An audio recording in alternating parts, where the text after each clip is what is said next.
DreAllDay.com. Dre Baldwin, DreAllDay.com. Joel Embiid wins the MVP award for the NBA. Congrats to Joel Embiid. My thoughts on him winning the MVP is exactly what I heard. I heard a couple people say it actually, or I saw a couple people saying on Twitter that he got the award because voters, and I saw a couple voters actually say this, they didn't like the fact that Jokic, Denver's guy, was going to win 3 straight MVP awards, and Giannis wasn't going to have, Joel wasn't going to have any MVP awards, so they wanted to kind of balance things out by making sure Joel got at least one MVP. My thoughts on that is that's nonsense. That's bullshit, because sports is a bottom line business, and it's a performance and a results-based business, and the award should not have been based on. I saw John Hollinger, who, before he left, when he was with ESPN, John Hollinger was my favorite basketball, like when he talked about data-based writer. My favorite writer, just in terms of overall, is probably Bill Simmons. Still, even though he doesn't write anymore. But John Hollinger was my favorite writer, like database for basketball, when he was still at ESPN. I haven't really read him that much since then. And I actually once saw him on a plane when I was coming from overseas. But anyway, he said, I don't think it's right that we look back on the last 5 years and the MVPs are 2 for Giannis, 3 for Jokic, and none for Embiid. So that's why I'm voting for Embiid. He actually said this in his article. Now, he said other things, but he said that in his article.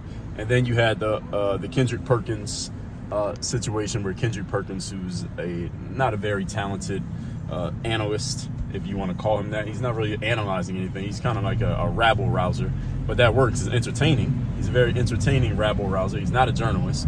He's not an analyst. He doesn't really offer anything intelligent. He's kind of a loudmouth type dude. That's what he does.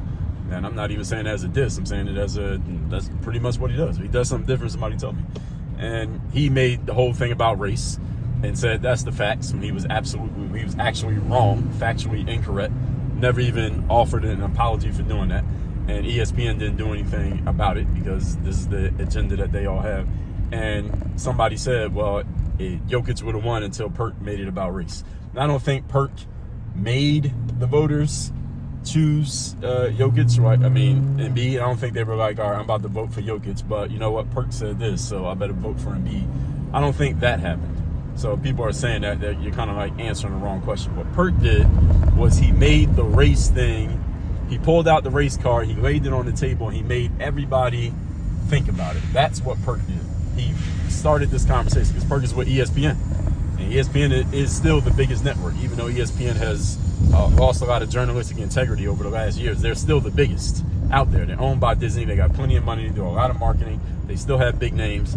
And Perk works there.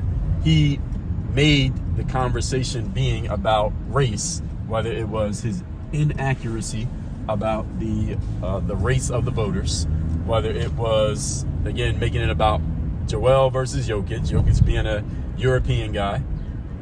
And there's a difference between a European guy and an American white guy, but most of you neighborhood mofos would call everybody white.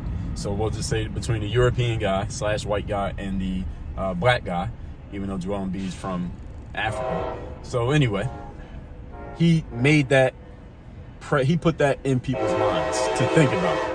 You had to think about it or have it on your mind in some way, even if you didn't actually talk about it. And also, let's keep in mind, the world that we live in today, folks, with cancel culture and the way people are being doxxed and exposed, quote unquote, if they do something that people disagree with or the wrong thing, what happens?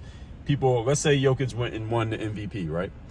What would have happened is people would have got a list of all the voters, saw who voted for who, and they would have said, oh, well, this guy, they all voted for Jokic instead of voting for Embiid. And what I believe would have happened is a bunch of angry people who call themselves defending Joel Embiid for race or whatever. They would have went at those people, those writers, and said, why did you vote for Jokic, and attacked them for not voting for the black guy. And you might be wondering, well, why would they do that? Or what did it have to do with him being black? Because this is where we're at. I mean, y'all pay attention to the world, right? You watching YouTube right now. Y'all see what's happening in the world. This stuff happens. And those people would have got attacked for voting for Jokic and people would have made it a race thing, even if they didn't say it out loud, because again, Perk already put the card on the table, so it was a race thing because he made it a race thing. He's on ESPN, and you can't ignore it because you heard him say it.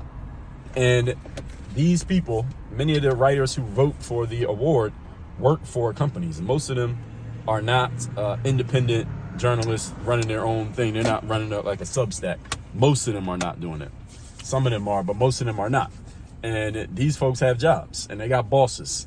And many of their bosses don't want to deal with any negative PR that comes from anything that might look like the race thing. Now, some people still did vote for Jokic, but they're not going to get attacked that strongly because Jokic didn't win. But had he won, voted for him for first place, that is. He got mostly second place votes, and Giannis got most of the third place votes. But had he won, they would have went at him. They would have went at those folks for that, and those folks didn't want to have to deal with that possible backlash. And I do believe that there were people out there who were trying to decide Jokic or Embiid, and they're like, all right, do I want to deal with the possible backlash as a sports journalist? Those of them who are still journalists, and not all of them are, so I'll use the term, I'm being friendly here by calling them journalists. Do I want to have to deal with the possible backlash as a sports journalist if Embiid does not win and people are mad because Jokic won 3 in a row and because the white guy / European guy beat the black guy? I think that did sway some people's votes to go Embiid's way. It's not that Joel Embiid did not have a good season, not that he's not a great player. He plays for my hometown team, the Philadelphia 76ers. So, Joel, congrats to you on winning the MVP. You're a great player. The Sixers better come out of the Eastern Conference. I will say that. And I'll also say, if Joel Embiid were to ask me, he has not asked me, but if he were to ask me about how he got this MVP award, I'd say, well, you whined and complained and cried for it, and now you got it. He did. He whined and complained and cried for it. When he didn't get it last year, when it was winding down, he said something along the lines of, if I don't get the award, I'm going to feel like they hate me. And he might have been kind of saying it in a tongue-in-cheek way, and he could hide behind it being tongue-in-cheek, but I don't think he was joking. As they say, a lot of truth is said in jest. That he was trying to sway the voters to vote for him. Now, he's playing with James Harden, who's another guy who's been a big campaigning for individual awards when his team is failing in the postseason. And that's why I wasn't that excited to see James Harden and Joel Embiid on the same team, even though they're both on my, again, hometown 76ers, because both of these guys have done a little bit too much campaigning, in my opinion, for individual awards instead of campaigning for how do we actually win as a team. How does a team win an award? How does a team win a trophy? They do a little bit too much campaigning. I don't like when players campaign for individual awards when their team's not even doing anything. And if your team's doing something, you ain't got to campaign for an individual award because you'll either get it or it won't matter because you got the trophy, the big trophy, the one that matters the most. It's the championship. So anyway, Joel, you got your award. You complained for it. You whined for it.